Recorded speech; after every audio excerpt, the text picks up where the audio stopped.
Hey guys, welcome back. Drip Coach here with Drip and Farm for Poverty, where we don't trust, we verify, and operate with integrity and transparency.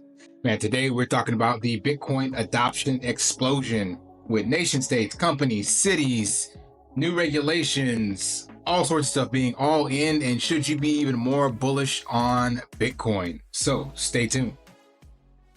Bitcoin is booming. Are you cashing in or missing out? At Drip2 BTC, we're rewriting the rules of Bitcoin investing. Earn up to 30% ROI on your deposits, unlock incredible Bitcoin discounts, and transform credit into up to 3,000% APR growth. No hassle, just real results. Don't wait, your future is one deposit away.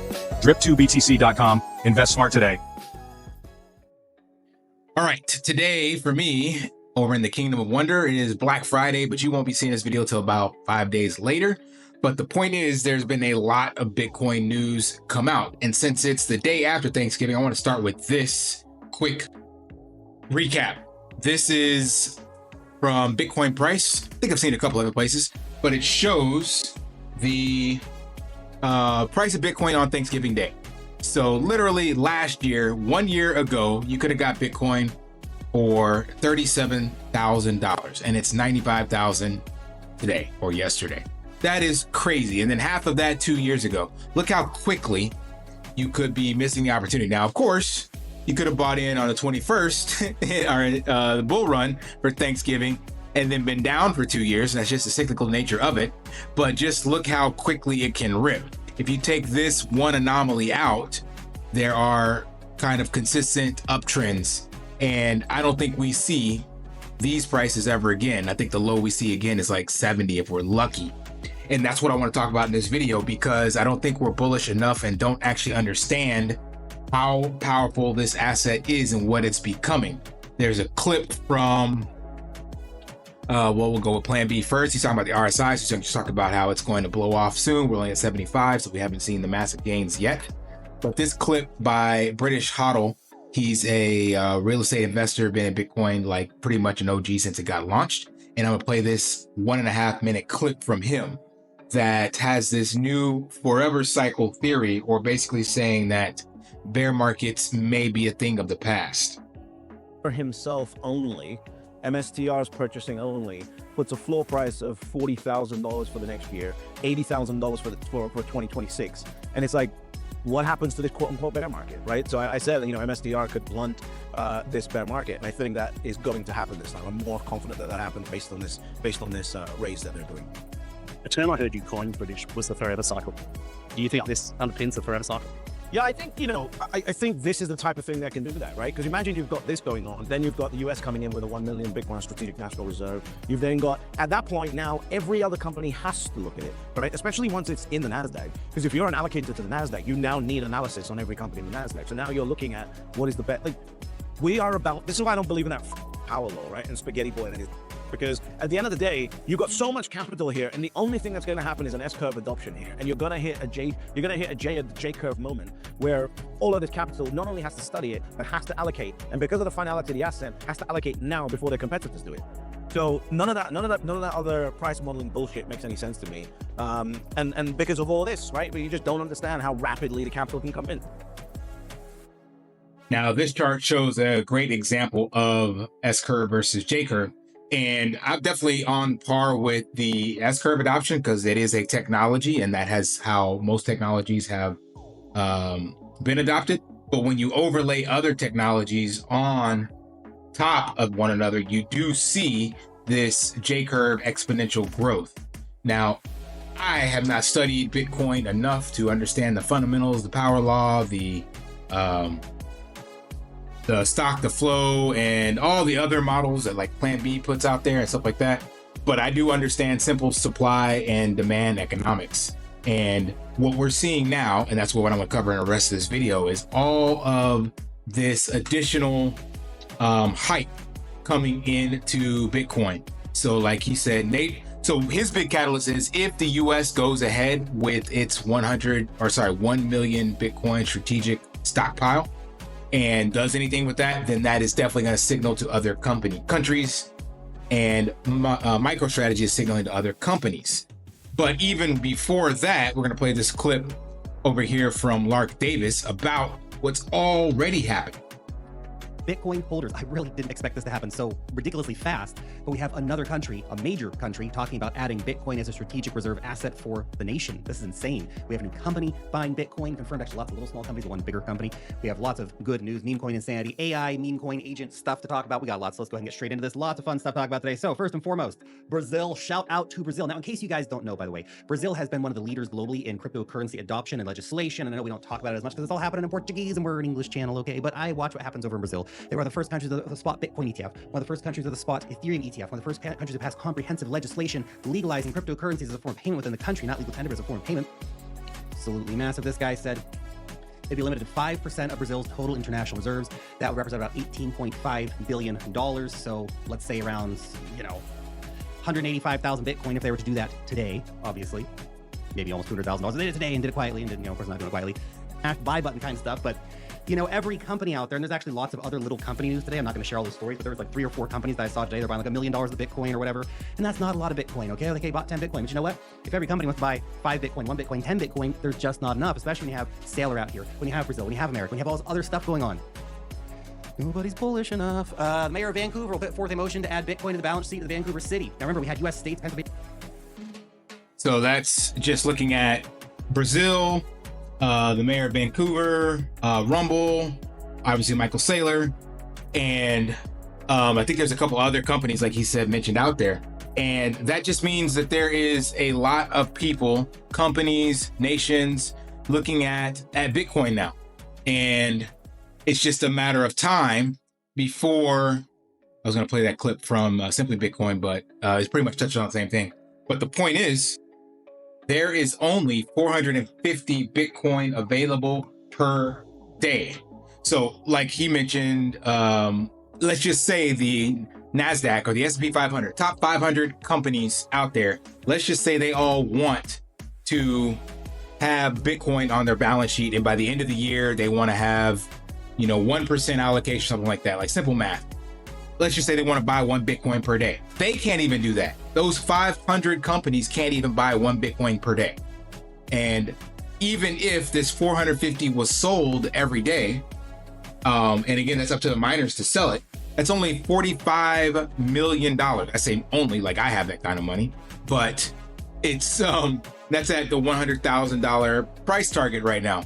So 45 million per day is available, and yet Michael Saylor is dropping billions. And if the nation states like the Bitcoin Strategic Reserve, or not Strategic Reserve, the stockpile, if they want to buy Bitcoin, there's only about 2 million that's available on exchanges. So the price has to go higher for long-term holders to decide to part with their Bitcoin because there is just way too much demand. And this isn't even counting the existing ETFs and new ETFs. This is crazy. So I don't know if what British Hodl was saying is going to happen, but I could definitely see, and we've seen that already in the previous bear market cycles, that the drawdowns get smaller and smaller. In the early days of Bitcoin, it was 90%, then 70, and now we might see 40 or 50, and maybe even less than that. But let's just say we see 50. But we don't see 50 until we hit 100K or 200K. Well, that means Bitcoin goes 200K by summer to third quarter of next year, and the bear market is only 100K. Like, let that sink in. The bear market prices that you might have in the next cycle that you're waiting to get in on are literally the prices you're seeing right now, potentially, right? Potentially. And that just means, again, we're not bullish enough. I was pulling this up on Google Trends, and it shows the trend of Bitcoin with search indexes basically worldwide over the past 5 years. So 2021 cycle top, Bitcoin hit 100 on the interest, and this was actually right before the cycle top. So if we come over here and zoom this out, let's go. You see right here, May 2021, and then the second one was in November, but this first one is April. And on the trends, it's around the same time frame. So we have April right here, and then boom, about a month later, it peaks in Google Trends. Again, that makes sense, right? Because Google is just somebody searching for something that they're not familiar with or want answers to. And Bitcoin was already hitting all-time highs the month before that because of what was happening with adoption and people getting interest. So naturally you start hearing about it. People are talking about it like, hey, I'm doing this Bitcoin thing. You got to look into this Bitcoin. And the first thing you do is like Google, what is Bitcoin, right? So then we hit that peak. Well, if we zoom in now to just the last year, you'll see that Bitcoin as a search term, it's trending down because the month's not over with yet. So we don't know what it's going to do for December.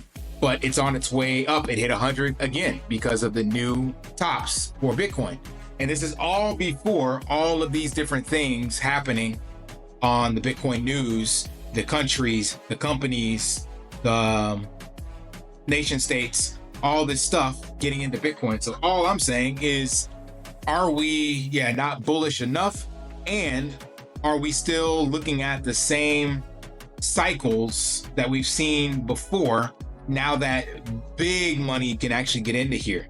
Remember, 45 million per day is available at the $100,000 price target. And we're talking about companies able to allocate billions with a B and an S on the end.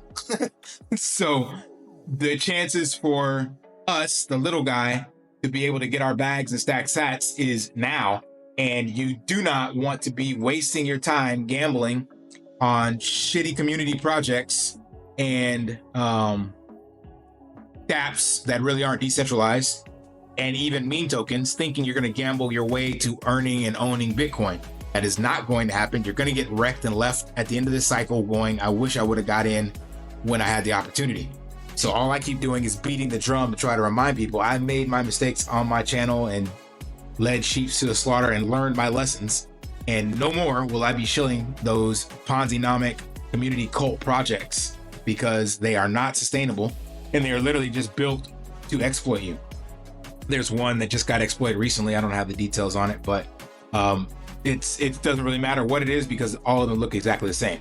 So as I've mentioned multiple times over, and I put this in my channel as well with one of the guys I was chatting with, shout out to DeFi Gardner. And let me find that clip. I put in here, and I've showed you guys this multiple times. To hell with dApps and apps, just trade blue chips. I ran the numbers. 88% of total crypto liquidity is in this CoinMarketCap top 10, 92% in the top 20, 95% in the top 50. Literally makes no sense to put your whole bag in a bunch of degen shit that is being manipulated and mostly insider scams. Stick to the first page of CMC and you're damn near guaranteed to capture all the upside. And then his response is, true, but you can't round trip your bags. You got to know when to click out. A lot of people can't do that. And that's 100% true. Like, you can't just buy these and hold them because the money, I showed you guys that before, the crypto money flows out of Bitcoin through the large, mid, and small caps and back into Bitcoin. So like he said, you can't round trip, meaning you can't buy these large caps when they're pumping in the altcoin cycle and then hold them all the way here because they're basically going to go down. All that money's going to flow back into Bitcoin. And then by the time the next cycle comes around, you're down. Maybe it comes back up and breaks those all-time highs again, but you just wasted that 4 years. So as he mentioned, you got to know when to get out. So, but if you stay focused on these top 100, the opportunity for you to get out, in my opinion, is going to be much, much greater. Like, you can potentially take profits at a 50% pump or even a 2x and just get the hell out of that token. Like, you may not be able to get, 5, 10, 20, 100, 1000 X's, but why not catch multiple 2X's across your portfolio and save those and move them into something else? For example, I'm not there yet because we're not officially in altcoin season, but we can look at this virtual bacon portfolio that I made. It's up $76. So let's just say, because I ran the numbers on this as well, the average for all those tokens is 50% of the average is a 10x. So let's just say I don't get a 10x though. That's already being really modest. Let's just say I only get a 2. So what I could look at all these as just collect a 2x on any of these tokens and then trade out into Bitcoin, not even try to go anything else. So, and even if I only catch a 2x on some of them, I can then also still exit the other ones that didn't catch 2x and still move into Bitcoin. And since there are 11 of these in here, I'm just saying the likelihood of me being able to catch multiple 2, 3, 4X's is much greater than trying to gamble in lower small caps and meme tokens, hoping for a 100x. If I catch 5 2x's across that, that's a 10x. Even though the weighting is different, it's not even weighting across everything, but you get what I'm getting at. So it's much easier to just focus on those because they've been around for a while. They got much more liquidity. They've got staying power. They've built narratives. They've built communities. They're actually building utility. I don't know what's going to happen with these. I haven't done that much research, but the history is there. And that's what matters to me at this stage. I'm not so much concerned with the tech and the utility, but I want to know, is the history there for it to pump again in the cycle? Is there enough support? Is there enough liquidity in the token? Is there a new narrative spiking up against that? Those kinds of things versus just hoping some random degen or influencer is going to pump my back. Like, that just doesn't make any sense to me. So all in all, the TLDR, could we be seeing a forever cycle? As British Hodl has said, will we see significant drawdowns as we've seen before? Will those cycles reduce in the drawdowns? If they do, are we already seeing the lows that we could potentially see by the time they hit those new highs next year? Could we still see 70K, 75, 80K like Gareth Soloway says before we hit the 110, 120 range? Any of that is still up in the table, on the cards, but the point is the hype is here, the trend is your friend, and bigger companies, countries, nation states are all getting in. And if you don't jump in, you're going to miss your opportunity. All right, smash that HBO special, help a brother out, like, subscribe, comment down below, and until next time, live daily and achieve your impossible. See ya. Want to pay your in real life bills with crypto? How about send crypto directly to anyone with a bank account? Spritz Finance is a decentralized solution to be your own bank and connect your crypto earnings to real-world bills and payments. They do not take custody of your assets and allow support on multiple blockchains and Web3 wallets. Sign up below using my referral link and you will get $50 back when you make your first $50 bill payment with crypto. Additionally, I will be using referral bonuses to airdrop, donate, or burn based on community feedback. Sign up now